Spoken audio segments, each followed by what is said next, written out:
Life is full of decisions, and each decision requires a different level of commitment. Some take very little commitment, some a little more than others, and some, well, take a lot of commitment. But when you say level of commitment, what do you really mean? Is there a way to prioritize your commitments better if you intentionally measure them?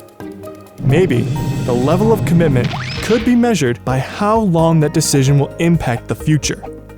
For example, deciding which flavor of ice cream you want takes hardly any commitment, because in 5 minutes, the ice cream is gone. And you can always have more ice cream. On the other hand, deciding to get married takes a very different level of commitment. This decision impacts the rest of your life. So, what about the decisions you make when spiritually nurturing your children? Think about how far into the future that decision will have an impact. First, it affects your kids, but then it's going to affect their kids, and then their kids, and pass it on to their kids, and their kids, and their kids, and then, well, it just keeps going and going.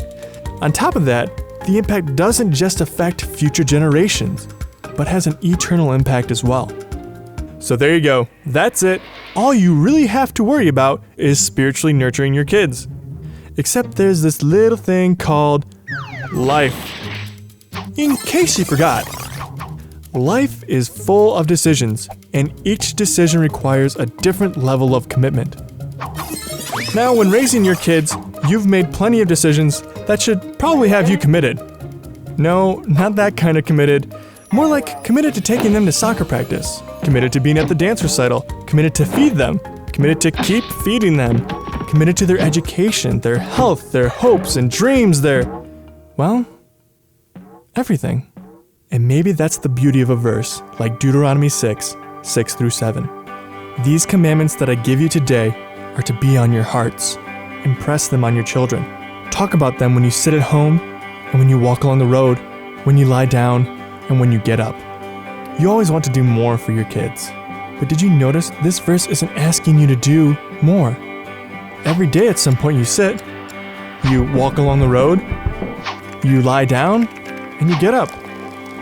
Maybe that's why the spiritual nurturing seen in Deuteronomy 6 isn't about committing to do more, but committing to do differently.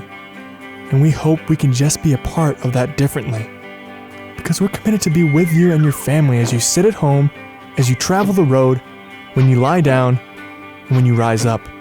We're committed to the eternal impact of your decision to spiritually nurture your children. We're committed to be there. We're committed to the journey.